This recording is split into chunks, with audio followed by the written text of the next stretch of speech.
What's going on, everybody? We are back here for our second sunrise in the beautiful Grand Canyon. It snowed again yesterday, so we took the day off from it. Came back last night, really didn't get anything.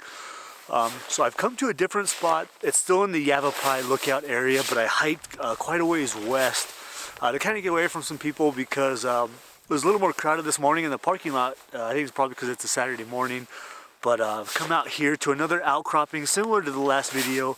The concept is kind of the same. I'm leaving myself like at least 180 view, if not even more, of the Grand Canyon. I got lots of foreground here with snow and some trees right here off to my left. And I think it's going to help me that, you know, wherever the light's happening or if there's color in certain areas, I can kind of turn whichever way. I'm not kind of confined by, you know, trees, or if I'm in like an alcove. I made sure that I made to a point where I'm like at a lookout point. So there's nobody out here, which is kind of nice, at least at this point in time. So hopefully I'll get this sunrise to myself. Chris stopped just a little ways back. She wanted to find some unique things. She found a tree last sunrise that she really liked, of course. But she stopped back there a little ways, maybe, I don't know, a couple hundred yards back. So yeah, hopefully we get something really nice. I think I'm gonna set you guys up here for a time lapse and get set up to start shooting.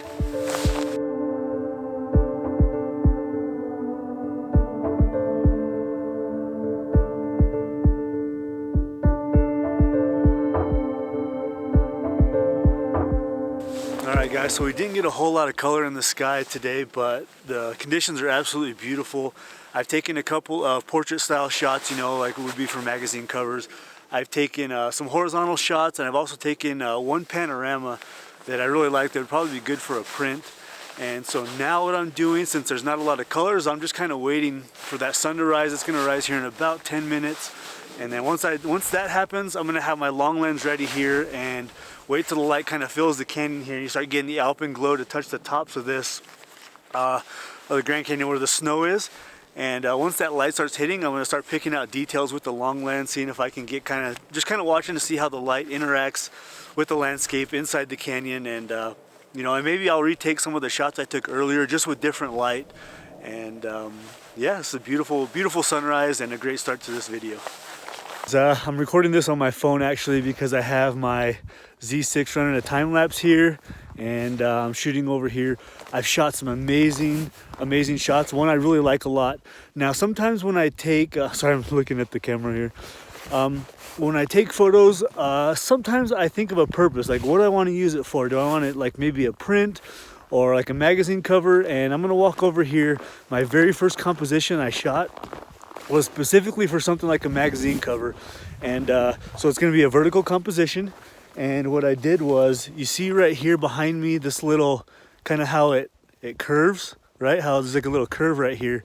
So what I did was I set up at about 50 millimeters, and I used this kind of curve to kind of bracket the Grand Canyon back here in a couple of beautiful points, and then it was framed by these trees and this snow. And so I'll show you guys here in a second that shot. It's a great shot. I did something similar, way of thinking anyway, in the last sunrise that I did a vertical shot with that outcropping kind of down on the bottom third of the frame that was covered in snow. And again, I apologize for the audio and the quality, but the Z6 is running a time lapse now and Chris is somewhere else, so I can't steal her M50. There's a tree right here that I'm shooting with a little bit of snow in the foreground, and then I have this peak right here that I'm shooting. I'm at like 70 millimeters, so the background isn't getting lost in, you know, when you use a wide angle lens, a lot of times that background, which is the Grand Canyon, you don't want it to lose that scale. And that's one thing that's so hard about the Grand Canyon, is trying to convey its scale. I think a lot of people a lot of times will use a wide angle lens, and that's kind of a mistake for the most part. If you can get some foreground, especially right now with the snow, maybe 24 to 35 millimeters, I think you can keep that kind of scale and show how beautiful this place is. But I highly recommend bringing like a 24 to 70 and a 70 to 200.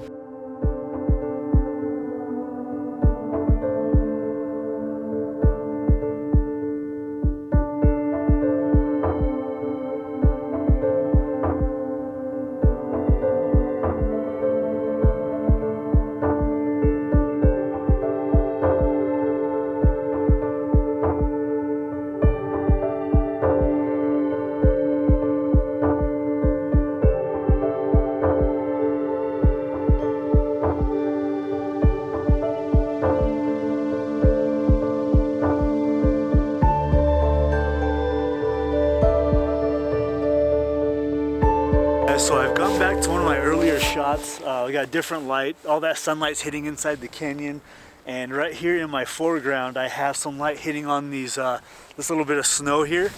It's probably one of my favorite shots so far, I think, and I want to talk about why I'm shooting this composition, what's in my head, and what I'm looking at is maybe possibly a magazine cover. Sorry, my mouth can't move, it's cold.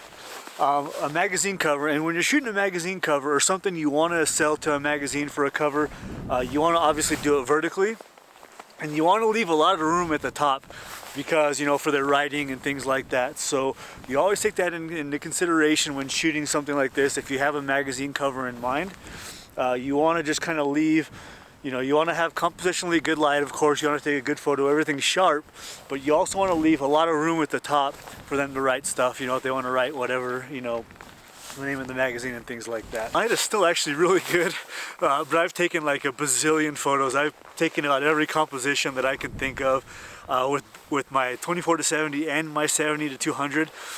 I was running around like a chicken with my head cut off and just switching lenses and then going back and shooting other compositions because the light was different.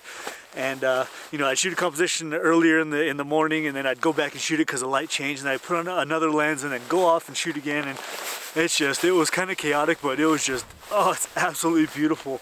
And like I said, the light is still good back here, but I have so many photos.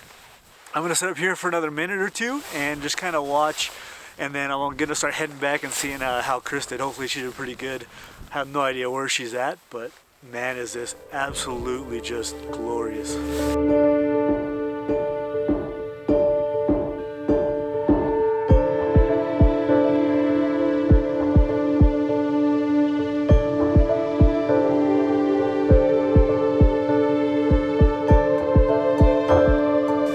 Well, good morning, everybody. This morning I tried to photograph 3 different spots right here in this area. So what we were doing yesterday night was, the weather wasn't very good, it was snowing hard. So I was doing mostly location scouting for this morning. And what I found is a nice tree that kind of framed the canyon wall behind it very beautiful. So that was like my first scene that I wanted to do. And then the second one is just right behind me here. And what I wanted to do with that is I have a pine tree on the right and a pine tree on the left, or I guess they are juniper trees, and they frame these walls. And I have a little bit of the snow in the foreground, and then also the clouds there up in the sky that kind of frame everything. And then the third was just a view back, which is right now right behind you. So it's a little path coming here. I think it's called the rim trail. You can walk along the rim here. It's a beautiful hike actually. Right now it's a little bit slippery, so if you ever come here in winter for this hike, I would suggest you bring some crampons with you. And yeah, it's actually just, you know, what you see when you walk on this rim trail. And when the sun came up above the horizon, it kind of backlit this little juniper trees here and made for some beautiful side light coming in. And I just love the contrast of that warm light in the morning with the snowy branches of these juniper trees. And then how I kind of figured, you know, what I want to photograph first is I just looked what the clouds were doing and what the sky was doing. So once the sky started to have a little bit of color, I ran over there to my tree composition because that was kind of the first area where the color came up. And then once the sun was a little bit higher in the sky, I could photograph these little scenes here. And yeah, so that was kind of my, you know, back and forth. It included a lot of running, which is good because it's very cold. So you can also keep a little bit warmer with that.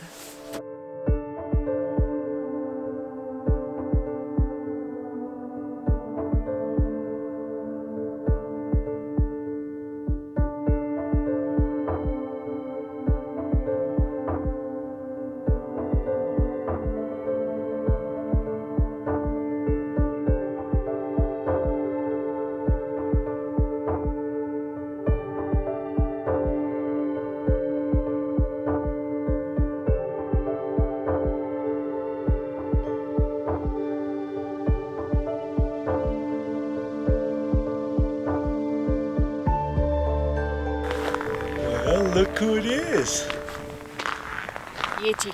How did Miss Perea do? I think good. I have 3 compositions. I hope they turned out good, but the light was very beautiful. That light was amazing, right? Yeah. So, what time is it? Time for first breakfast.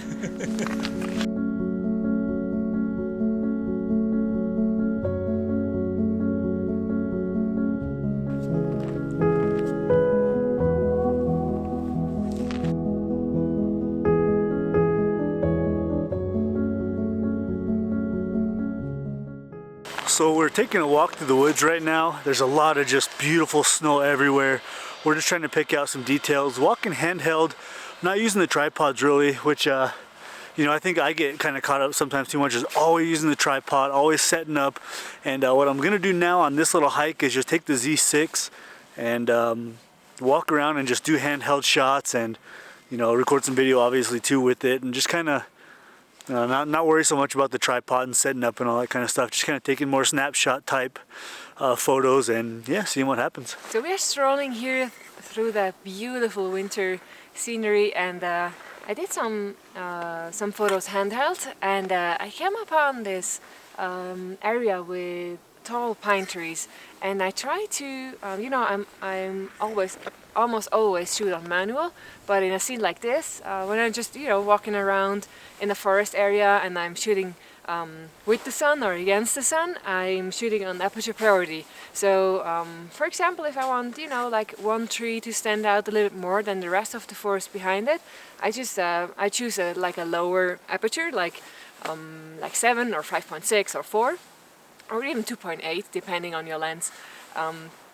or lower depending on your lens. Yes, as I said, I came along this area with tall pine trees, and I tried to, you know, the sun was poking through the branches up there, and I tried to go a little bit higher with my aperture, so I tried like 18, so that I can try to get a sun star through the trees up there to make it a little bit more interesting. And I couldn't handheld anymore, because you can handheld your exposures, I would say, to about the 60th of a second, depending on, you know, how heavy your camera is, how strong you are, how much you go to the gym.